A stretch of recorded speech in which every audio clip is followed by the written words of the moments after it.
Olá pessoal, dando seguimento, agora estamos no tema 16, Ação Civil ex delito. Teremos 3 aulas nesse tema e vamos fazer da seguinte forma. A primeira e a segunda aula trataremos da teoria e a última aula faremos apenas os exercícios. Esta é a aula 41 do curso completo e vamos ver a ação civil ex delito, o conceito, sistemas processuais de solução de questões cíveis e penais imbricadas, a situação de responsabilidade civil em decorrência de um ilícito penal. Legitimidade ativa e passiva, quem pode figurar no polo dessa ação civil. Devido processo legal, vamos estudar porque houve uma conclusão na seara criminal, e aí vamos levar para o cível, tem alguma situação quem precisa analisar sobre o aspecto do devido processo legal, do direito ao contraditório, da ampla defesa. Espécie de danos. Quais os danos que são abrangidos por essa ação civil ex delito? Eu posso reclamar dano estético, dano moral ou apenas dano material em razão de ilícito penal. Prova da extensão do dano. Precisa provar a extensão do dano para haver uma reparação civil, pelo menos um início de reparação civil lá na sentença penal condenatória, que como vamos ver, o artigo 387, inciso 4 do CPP, fala que ao sentenciar o juiz fixará um valor mínimo de reparação dos danos. Então como que ele vai fazer isso? Preciso provar lá no processo penal a extensão do dano? Natureza jurídica da sentença penal condenatória transitada e julgada. A gente precisa conhecer essa natureza jurídica para entender, principalmente a ação civil ex delito de execução, porque tem também de conhecimento. Tribunal do júri, também vamos aplicar o mesmo entendimento? E a situação de suspensão do processo civil em razão do processo penal? Como que a gente vai trabalhar com isso? Já que a autoria e materialidade, ela decidida na esfera criminal, ela influencia no civil. Como que a gente vai trabalhar com a suspensão do processo civil, da ação civil, quando tem ação penal em curso? Uma casuística sobre assistente da acusação, muito interessante. A gente vai também ver essa jurisprudência aqui para poder ampliar nosso entendimento. A revisão criminal, ela influencia na ação civil ex delito? Lógico que vamos estudar a revisão criminal quando entrarmos no tema recursos, apesar de revisão criminal não ser um recurso, mas é pertinente que a gente estude revisão criminal em recursos.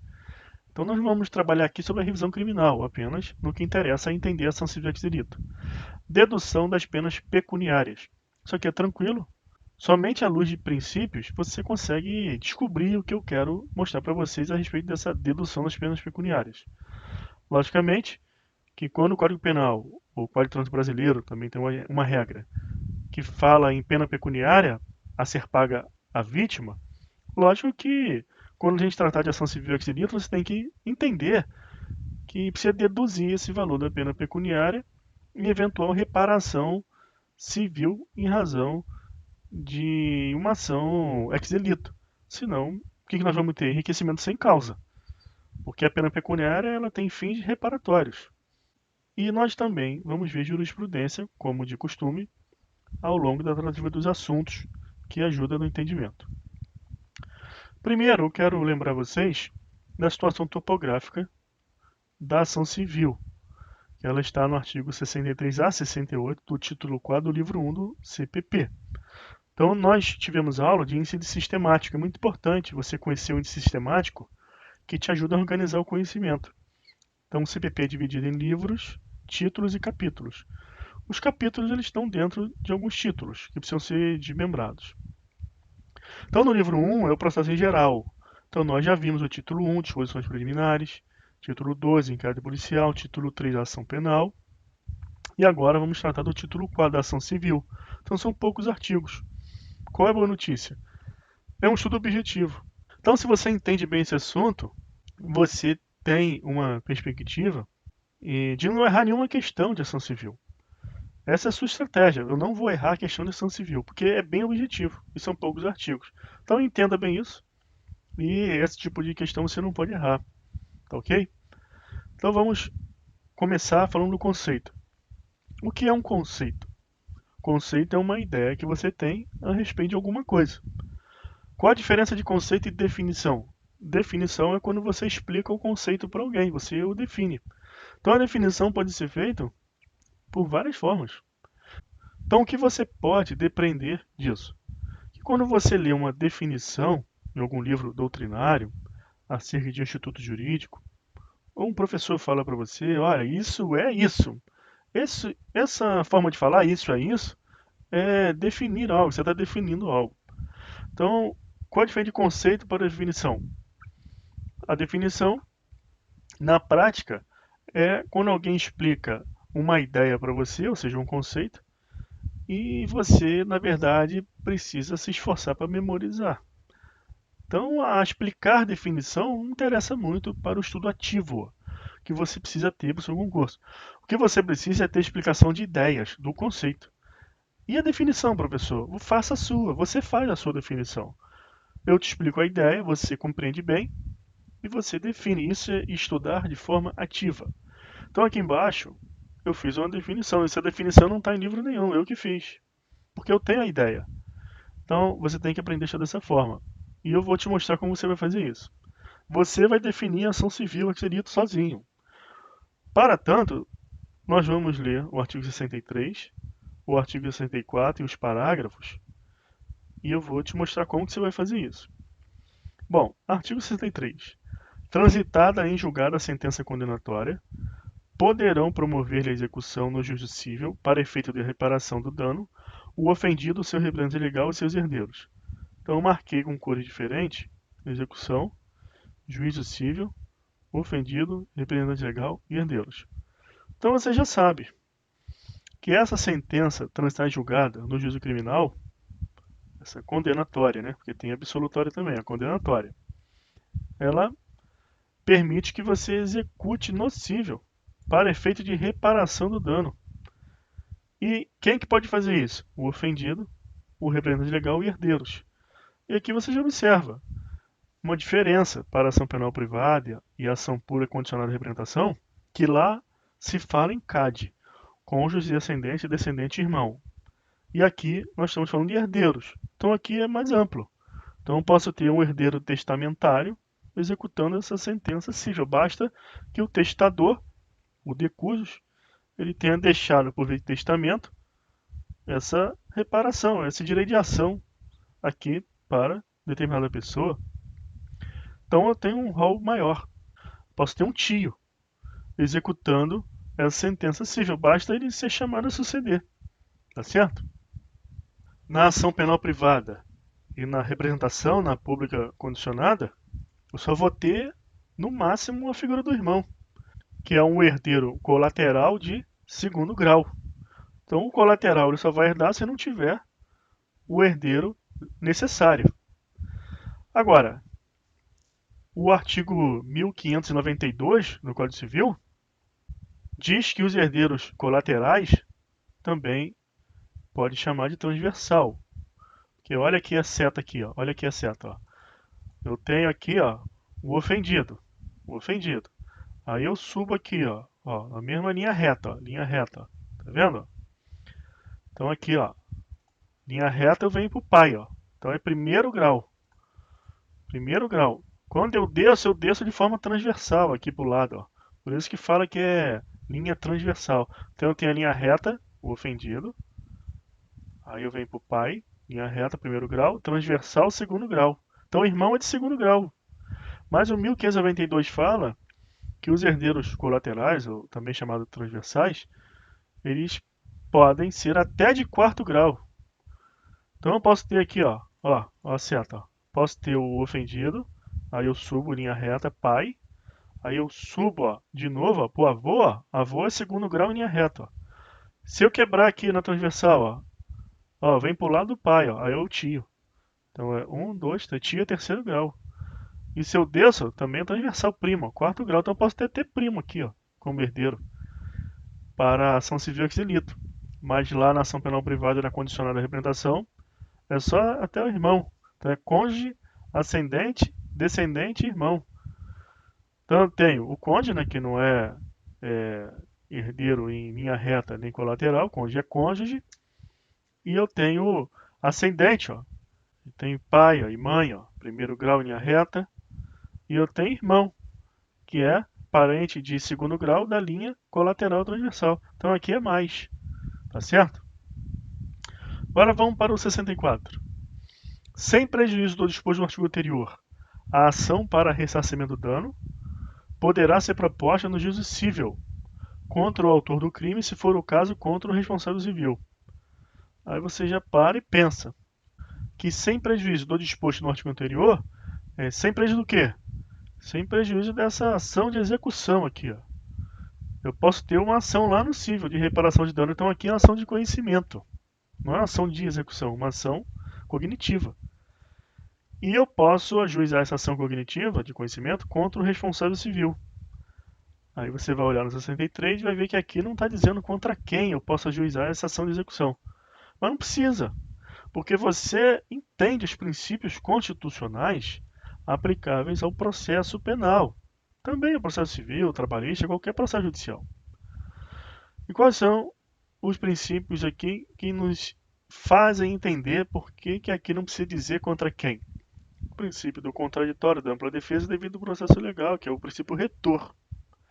Lógico que aqui na execução, de regra, eu só posso executar essa ação, a ajuização civil de execução, contra quem figura lá no título executivo judicial. Como que eu vou executar uma sentença, um título executivo judicial, contra o responsável civil? Ele não figurou naquela relação processual penal.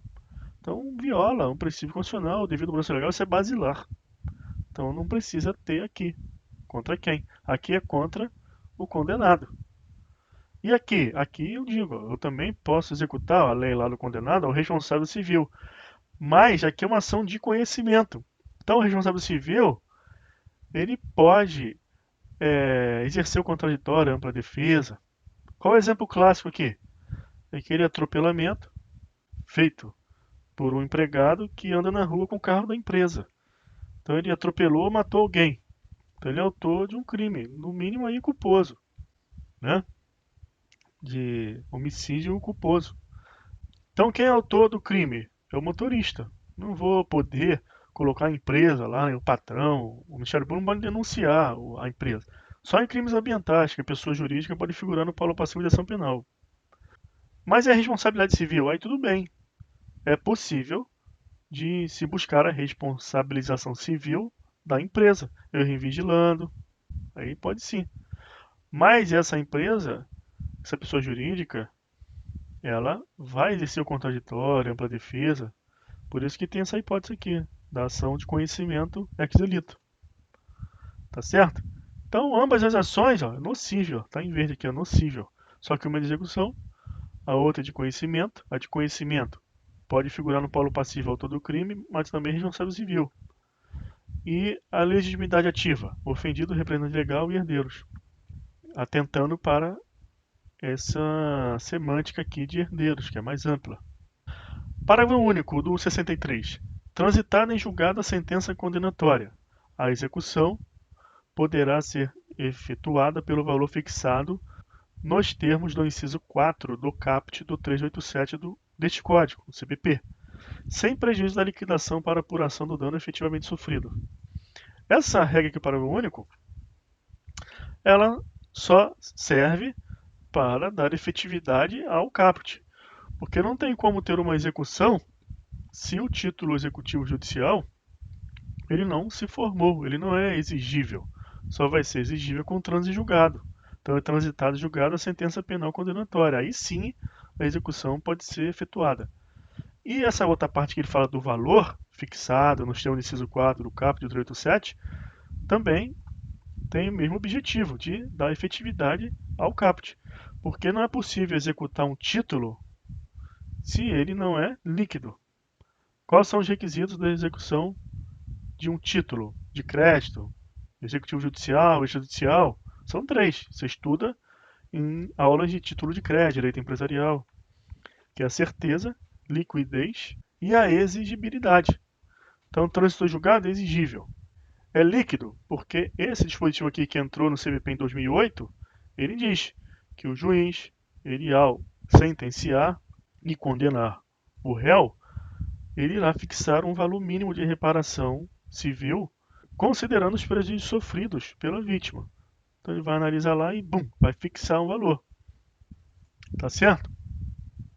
Isso está lá no artigo 783 do CPC, ó, dá uma lida lá.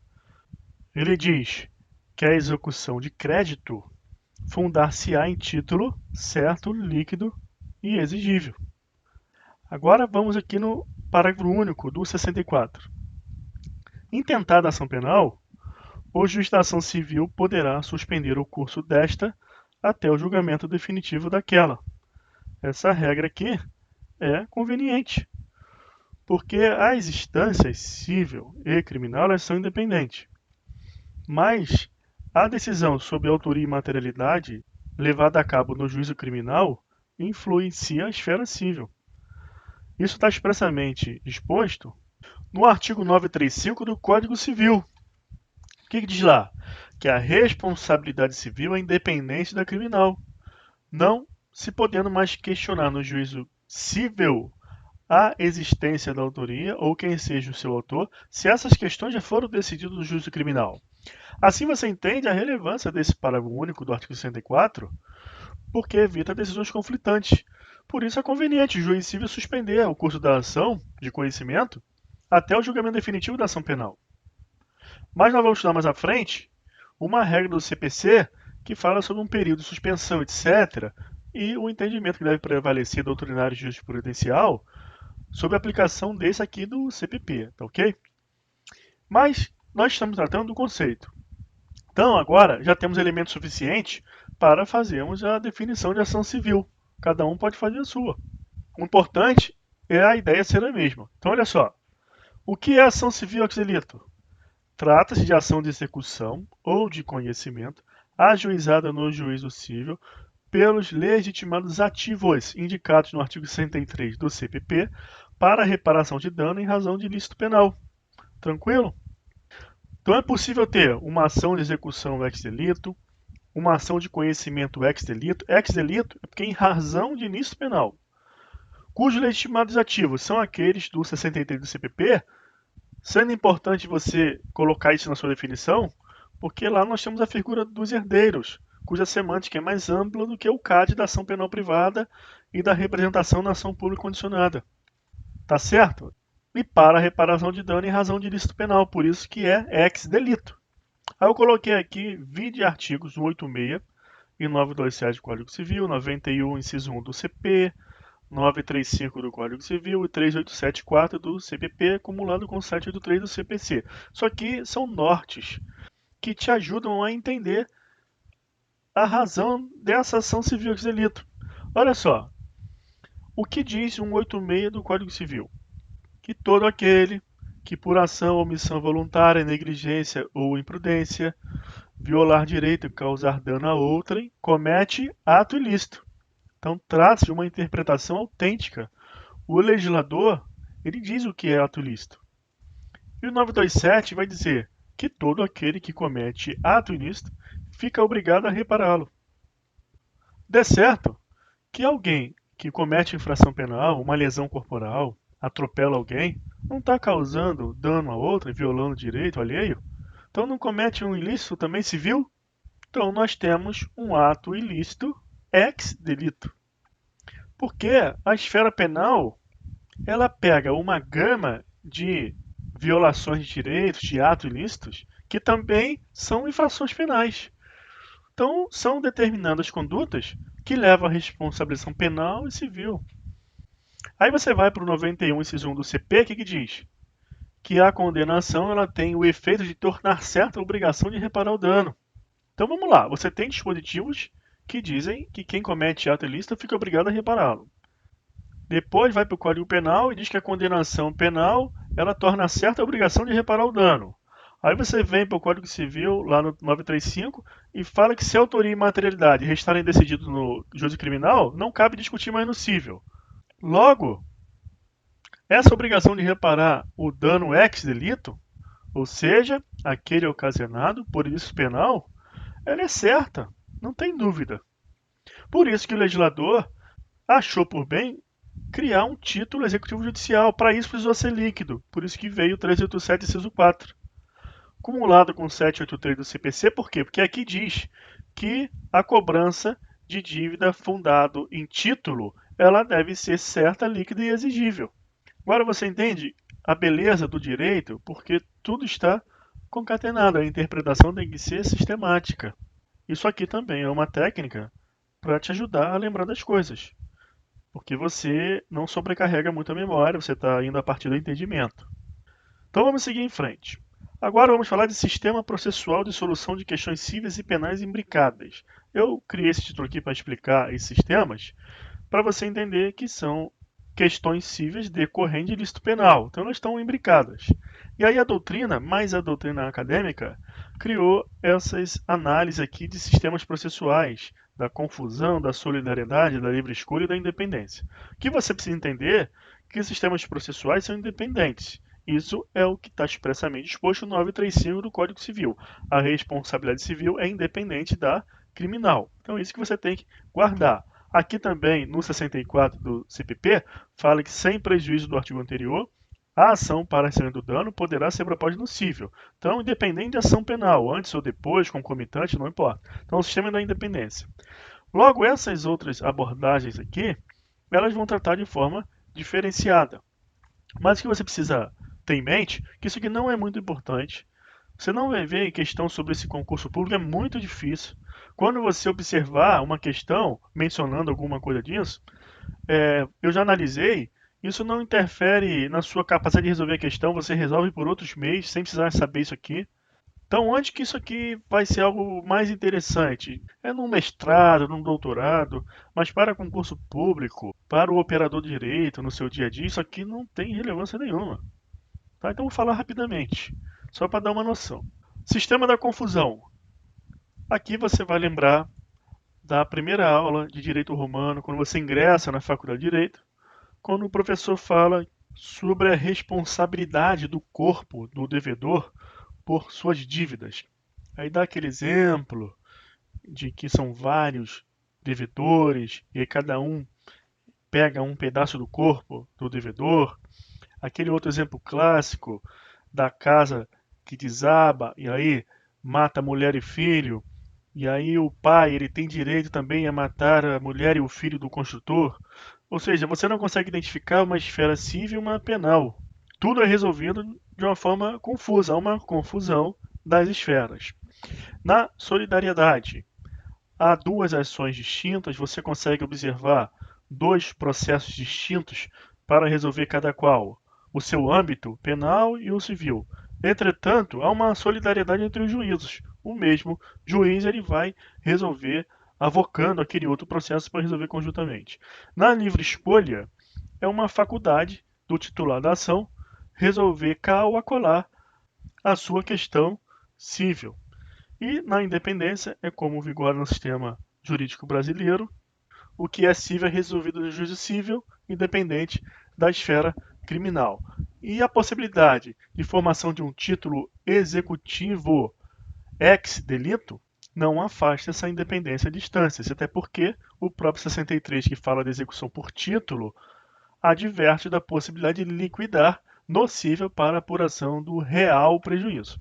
Avançando, agora que você já viu bastantes elementos conceituais para formulação de uma definição própria, a identificação da legitimidade ativa e passiva fica mais fácil para você. A ativa é o ofendido, representante legal e herdeiros, como visto, e a passiva, de regra, na execução, é o condenado, aquele que figura no título executivo judicial. Entretanto, a gente precisa observar uma regra constitucional, que está no artigo 5º, inciso 45, que ela diz que nenhuma pena passará da pessoa do condenado, aquele princípio da intranscendência, podendo, entretanto, a obrigação de reparar o dano e a decretação do perdimento de bens ser, nos termos da lei, estendidas aos sucessores e contra eles executadas, até o limite do valor do patrimônio transferido. Outra regra que eu quero que vocês observem é de estado infraconstitucional, mas é um desdobramento dessa regra constitucional, que está aqui no Código Civil, artigo 943, que diz que o direito de exigir reparação e a obrigação de prestá-la transmite-se com a herança. Se é transmitido com a herança, é porque está limitado ao valor do patrimônio transferido. Então é só um desdobramento. Aqui também o artigo 12 do CC, Código Civil, que trata dos direitos da personalidade, diz que pode-se exigir que cesse a ameaça ou a lesão ou direito da personalidade e reclamar perdas e danos sem prejuízo de outras sanções previstas em lei. E aqui o parágrafo único. Em cidadão de morto, terá legitimação para requerer a medida prevista em artigo o cônjuge sobrevivente ou qualquer parente em linha reta ou colateral até o quarto grau. Lembra quando eu expliquei daquela expressão herdeiros que está aqui no 63 do CPP? Falei que os colaterais, eles são aqueles indicados até o quarto grau, pode chegar até ao primo, por exemplo. Então, essa regra aqui do Código Civil, ela ratifica o entendimento. Então, você vê que está tudo concatenado. Então, qual é a conclusão que nós chegamos? Legitimidade passiva é o condenado, o autor do crime, aquele que consta do título executivo judicial e também os sucessores até o limite do patrimônio transferido. E se não tem título executivo? Se não tem título executivo, por exemplo, o autor do crime, acusado, durante o processo penal, ele vem a falecer. A morte é uma hipótese de extinção da punibilidade. Tá no artigo 107, inciso 1. A morte do agente extingue a punibilidade. Como que vai formar o título executivo? Então não tem como executar título executivo em face de herdeiros, porque não existe o título executivo. O que não impede o ajuizamento da ação civil ex delito de conhecimento com base no 64. Em face de quem? Dois sucessores. Com base no artigo 5º, inciso 45, e também com base no 943 e 12 do Código Civil. Ok? Agora, que ainda falando de legitimidade passiva, a gente precisa compreender essa regra aqui do 932, que fala que também são responsáveis pela reparação civil. Aí vai dar um rol. Vai falar dos pais, pelos filhos menores, tutor, curador, pupilo, curatelado, empregador, tá vendo? Ou comitente por seus empregados, serviçais e prepostos no exercício do trabalho que lhes competir, ou em razão dele. Esse dispositivo aqui é muito empregado em ilícito penal cometido na direção de veículo automotor que venha causar lesão corporal ou até mesmo o óbito. Então a hipótese é do cometimento de um atropelamento por um empregado, alguém que esteja durante o expediente ou em razão do trabalho ali com o carro da empresa e venha atropelar alguém ou causar lesões corporais. Nessa hipótese, utiliza-se muito esse dispositivo para imputar na ação de conhecimento civil ex delito a responsabilidade do empregador, da pessoa jurídica, porque muitas vezes esse motorista, esse empregado, ele não tem patrimônio suficiente para reparar esse dano. Então, o que o ofendido ou os sucessores no caso de óbito, eles preferem a responsabilização da empresa. Só que observa a diferença entre a execução de título executivo judicial, a sentença penal condenatória, e essa ação de conhecimento, que de forma corriqueira é ajuizada em face da pessoa jurídica nessa hipótese que eu falei. Aqui no título executivo judicial, que se dá com base no 63, você tem a figura aqui do condenado e dos sucessores.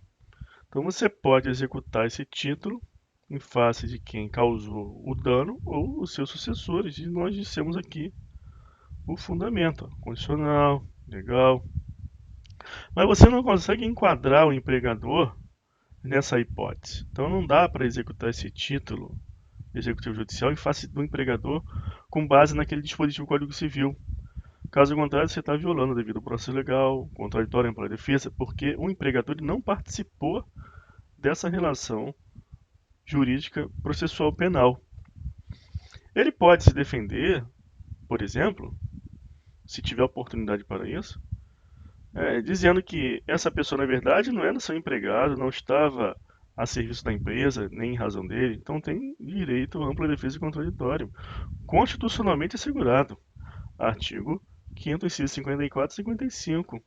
O princípio retor, como nós vimos nas aulas de princípios, é o devido processo legal. Então não tem como você ajuizar uma ação de execução ex delito nessa hipótese. O que precisa ser feito? A ação de conhecimento ex delito com base no 64. Por isso que no 64 diz que essa ação civil pode ser ajuizada contra o autor do crime e, se for o caso, contra o responsável civil.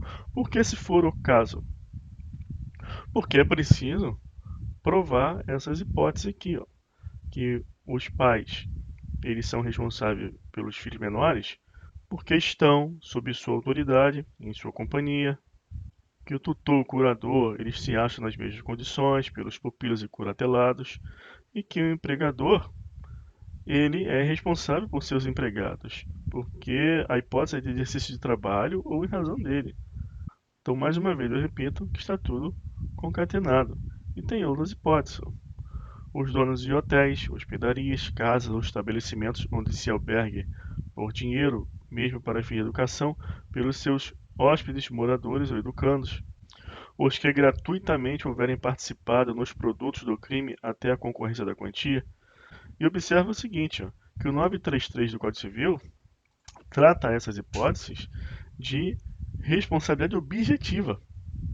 As pessoas indicadas no inciso 1 a 5 do artigo antecedente, ainda que não haja culpa de sua parte, responderão pelos atos praticados pelos terceiros ali referidos. Isso aqui é uma hipótese de responsabilidade objetiva, o que não afasta o direito de todas essas pessoas aqui elencadas gozarem do seu direito ao contraditório e ampla defesa, porque elas podem vir a conseguir descartar essas hipóteses aqui no processo civil.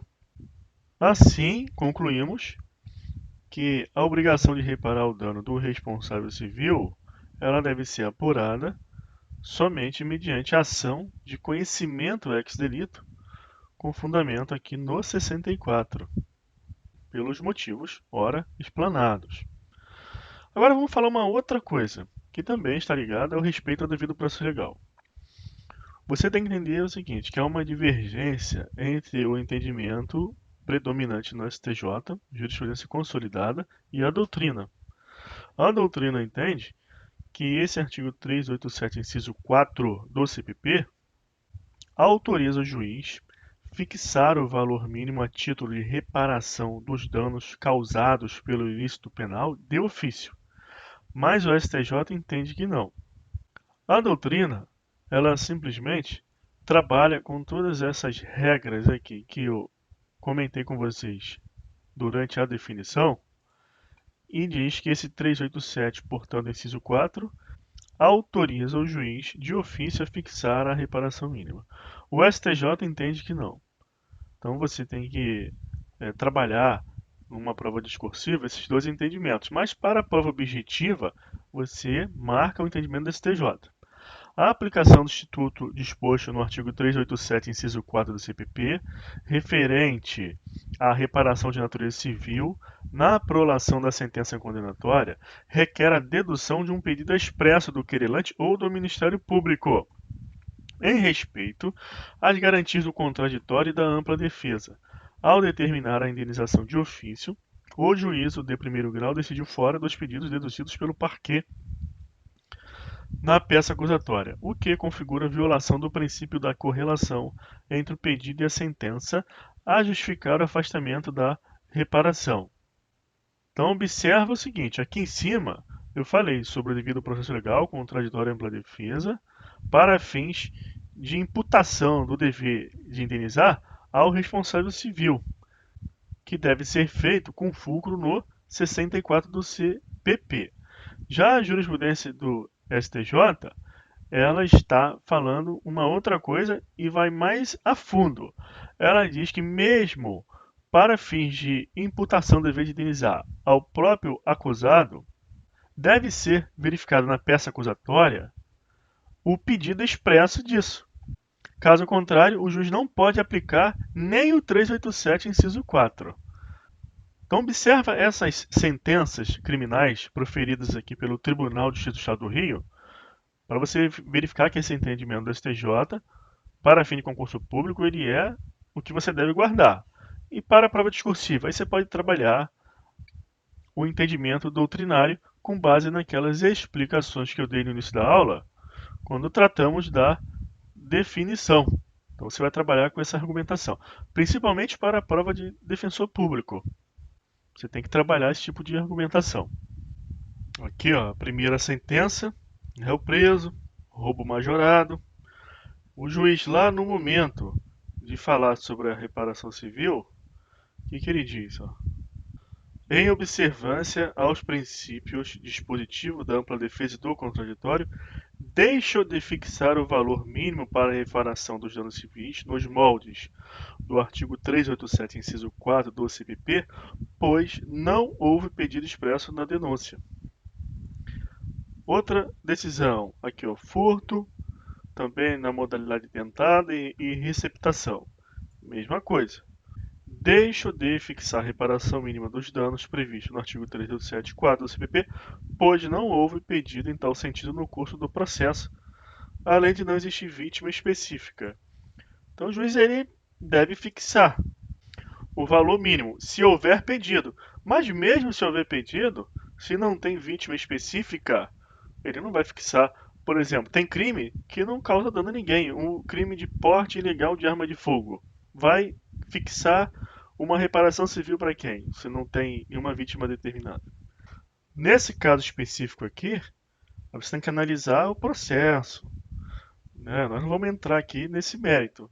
Mas aqui o juiz entendeu que não tem vítima específica. Houve um furto tentado e uma receptação. Na análise do caso concreto, aqui não foi fixada. E você deve lembrar aqui da independência da esfera civil e criminal. Se houve aqui alguma pessoa que se coloque como vítima que sofreu um prejuízo por esses crimes aqui, não importa a sentença penal. Ela pode ingressar com a ação civil ex delito. Porque não ficou comprovada aqui a autoria dos crimes, não houve a condenação, a materialidade também. Então essa parte faz coisa julgada no juízo civil nos termos do artigo 935 do Código Civil. Então, eventual pessoa que tenha sofrido um prejuízo, independente daqui na sentença penal não ter sido fixada a reparação mínima, por o juiz entender que aqui não tem vítima específica, pode ajuizar a ação civil ex delito em razão desse ilícito penal onde houve a condenação e buscar a reparação que entende cabível. Vamos voltar lá agora e ver mais uma jurisprudência. Está aqui também STJ.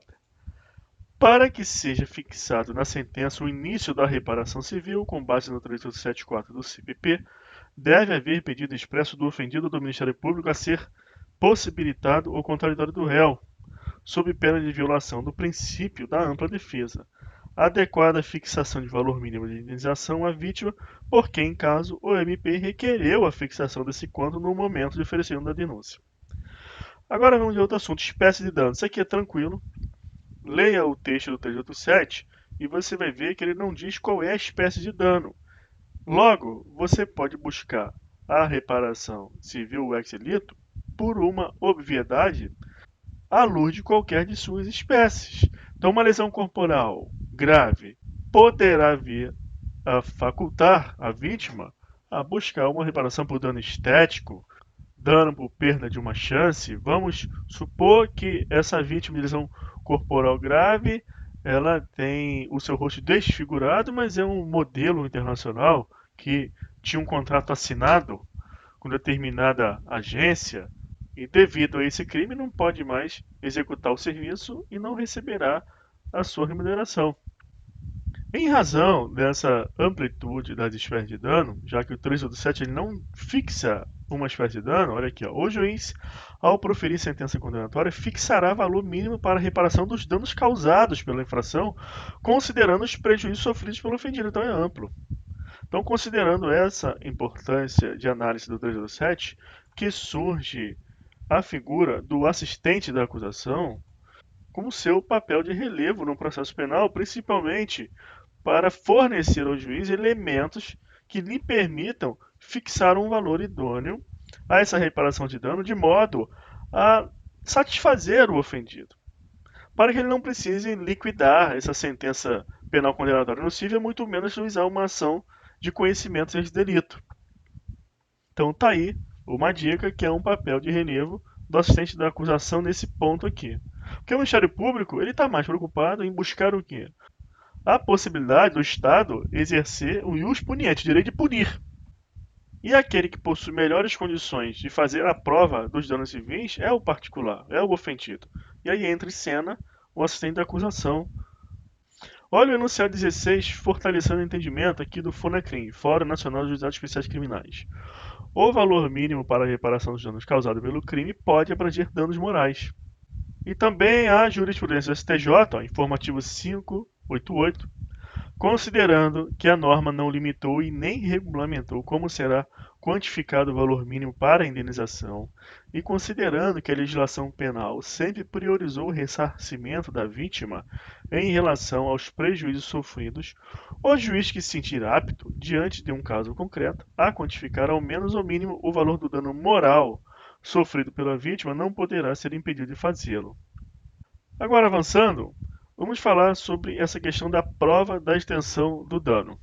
O artigo 387, inciso 4 do CPP, determina que o juiz fixe um valor mínimo para a reparação dos danos causados pela infração, considerando os prejuízos sofridos pelo ofendido. Então você concorda que se o ofendido ele não fizer a prova da extensão do dano, o juiz ele não terá parâmetros para fixar esta indenização mínima. Observa que esse sistema adotado pelo CPP, ele não intenciona que o ofendido ele se sinta insatisfeito e busque a reparação no juízo cível. O sistema busca o quê? Que a vítima ele fique satisfeito e a sentença penal condenatória, esse valor mínimo fixado, ele atenda os anseios de quem sofreu o prejuízo. E aqui, mais uma vez, eu ressalto a importância do assistente da acusação de fazer a prova dessa extensão do dano, de forma que o juiz consiga ponderar os prejuízos reais sofridos pelo ofendido e fixe um valor adequado. Sendo assim, pode acontecer de uma sentença penal condenatória o juiz ele deixar de aplicar o 387, inciso 4 por ausência de parâmetros. Também porque a jurisprudência já é pacífica no sentido de que deve haver pedido expresso do ofendido do MP para possibilitar a aplicação do 3874. Isso porque o acusado ele deve exercer o contraditório ampla defesa também com relação aos pedidos e o está lhe sendo imputado. Se está lhe sendo imputado também a obrigação de reparar um dano civil, ex delito, é porque houve algum prejuízo. Isso deve ser demonstrado, tem que ter esse pedido. Então imagina o seguinte, que em determinada denúncia o MP tece o pedido de fixação do valor mínimo nos moldes do 3874. Aí o juiz vai na sentença condenatória e fixa dano moral, dano estético, por perda de uma chance, só que não houve a demonstração desses prejuízos no processo. Isso também vai violar o princípio da ampla defesa e contraditório, porque o acusado não foi instado a se defender disso, já que não foi ventilado no processo na peça acusatória. Lembra daquele exemplo do modelo internacional que tinha um contrato assinado e aí sofreu um dano estético e também por perda de uma chance? Como que o juiz ele vai adivinhar essa situação fática? Ele não tem uma bola de cristal que ele vai saber disso. Então essa prova da extensão de dano material precisa ser feita. Por outro lado, eu quero que você guarde aqui essa situação casuística que está no informativo 621, acerca de dano moral em decorrência de violência contra a mulher praticada no âmbito doméstico familiar. Nesse caso, é possível a fixação de valor mínimo indenizatório a título de dano moral, desde que haja pedido expresso da acusação da parte ofendida, ainda que não especificada a quantia e independentemente da instrução probatória. Isto aqui retrata uma hipótese do chamado dano moral in re ipsa. É aquele dano moral que é considerado íncito a determinadas ofensas. Então, a violência doméstica e familiar contra a mulher gera, de acordo com a jurisprudência, um dano moral in re ipsa, isto ao próprio fato da violência. As consequências disso, que dispensa instrução probatória é esta, não com relação à infração penal. Isso precisa provar, a acusação tem que provar que houve a violência doméstica contra a mulher. Mas sim com relação à prova do dano moral, não precisa fazer essa prova. Basta provar que houve a violência doméstica contra a mulher, ou seja, a infração penal. Outra situação aqui, ó, reparação de dano à vítima, 3874, pedido expresso. Então houve pedido expresso. Então observa que o pedido sempre vai ser expresso. Quer dano moral? Pedido expresso. Dano material? Pedido expresso. Tem que estar sempre expresso. Isso não tem exceção com relação à violência doméstica contra a mulher ou não. Isso é comum. O que vai mudar é que quando é dano moral em decorrente de violência doméstica, vai depender de instrução probatória da ocorrência desse dano. Agora, outra situação é aqui, ó. Se o pedido tem que ser líquido e certo, não exigência. A aplicação do instituto disposto no 3874 CPP, referente à reparação de natureza civil, quando da prolação da sentença condenatória, requer a dedução de um pedido expresso do querelante ou do Ministério Público em respeito às garantias do contraditório e da ampla defesa. Neste caso, houve pedido expresso por parte do MP na exordial acusatória, o que é suficiente para que o juiz sentenciante fixe o valor mínimo a título de reparação dos danos causados pela infração. Assim sendo, não há que se falar em iliquidez do pedido, pois o quanto há que ser avaliado e debatido ao longo do processo. É aquela prova da extensão do dano. Não tendo o parquê o dever da denúncia apontar valor líquido e certo, o qual será devidamente fixado pelo juiz sentenciante. Então vamos observar o seguinte: não tem pedido líquido e certo, mas também não tem qualquer instrução probatória de dano material no processo. O juiz não tem parâmetros para fixar, então ele não vai fixar nenhum valor. Mas tem ali no processo algum parâmetro que o juiz possa se ater para aplicar o 3874 em razão de qualquer espécie de dano. O juiz se sentindo confortável para fazê-lo, já que tem o pedido expresso de fixação desse valor mínimo, ele vai analisar a casuística do processo e vai fixar. Então, qual é a melhor prática? Que o assistente da acusação ele confira ao juiz elementos suficientes para que ele possa fazer essa fixação e não deixe de fazê-lo, porque se também o magistrado não observar qualquer parâmetro, ele deixará de aplicar o 387, inciso 4. Qual é a única exceção que passa por cima disso tudo? É a violência doméstica e familiar contra a mulher, que tendo pedido expresso de fixação de valor mínimo a título de dano moral, dispensa a instrução probatória, porque esse dano é considerado in re ipsa. Agora, com relação a dano material, se o juiz não verificar elementos que lhe permitam fixar valor mínimo, ele não vai fixar, lógico, por ausência de parâmetro. Por isso que, apesar da jurisprudência ela entender que esse pedido expresso ele não necessariamente deve vir acompanhado de um valor líquido, no caso de dano material, o juiz ficará materialmente impossibilitado de fazer a fixação.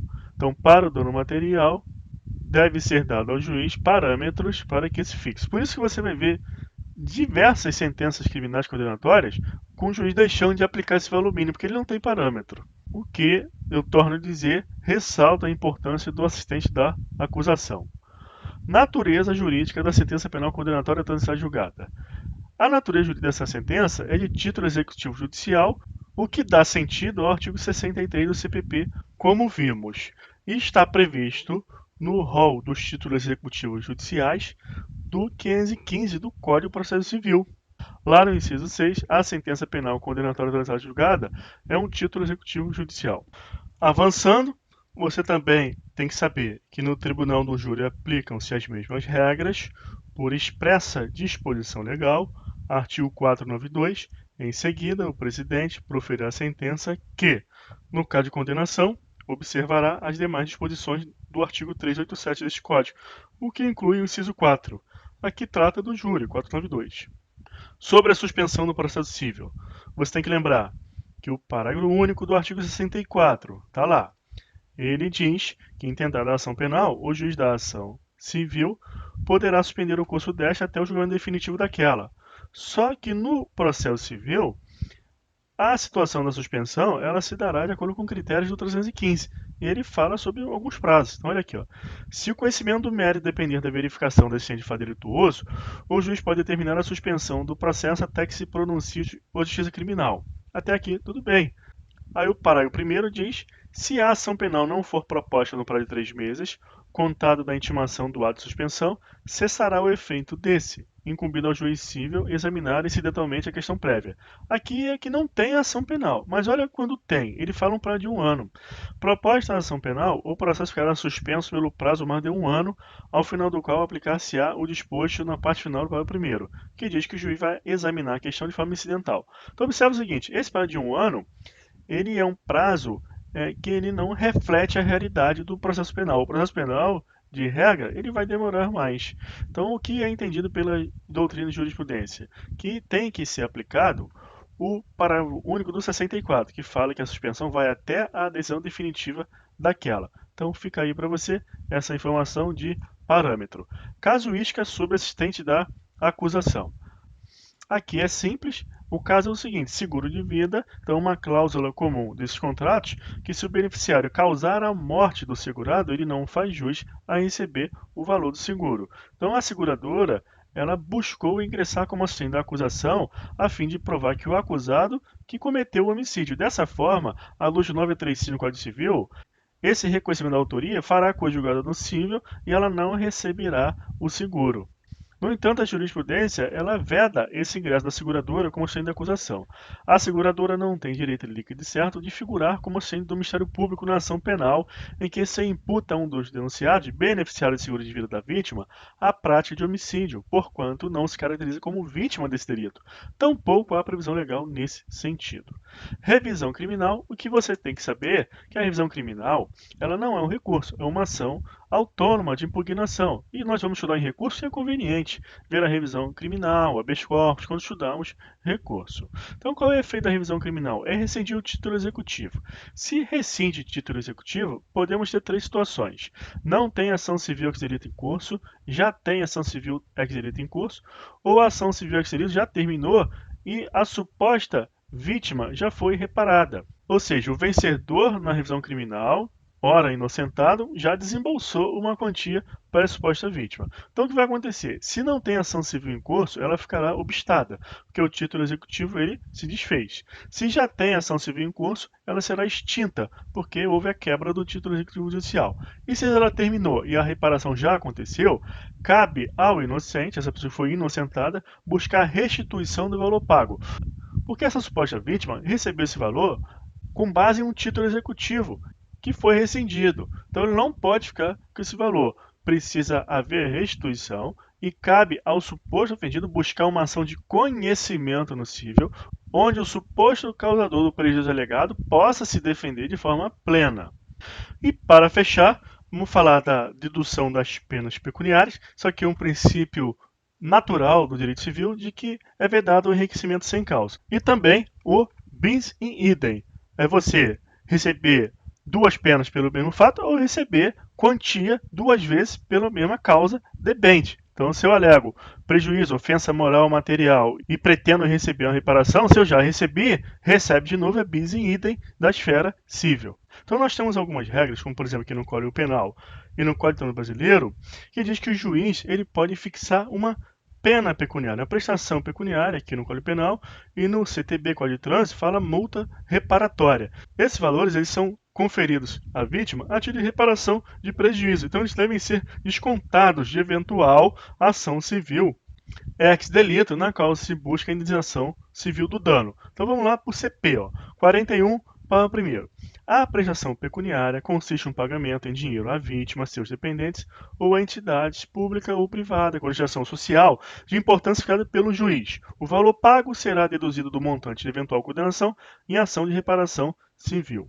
Código Penal brasileiro, a penalidade multa reparatória consiste no pagamento mediante depósito judicial em favor da vítima ou seus sucessores de quantia calculada com base no disposto do parágrafo 1º do 49. Aqui o 49CP trata das regras de aplicação da pena de multa. Sempre que houver prejuízo material resultante do crime, na indenização civil do dano, o valor da multa reparatória será descontada. Então é isso, pessoal. Essa é a primeira aula de ação civil ex delito. Vamos seguir no curso. Até a próxima.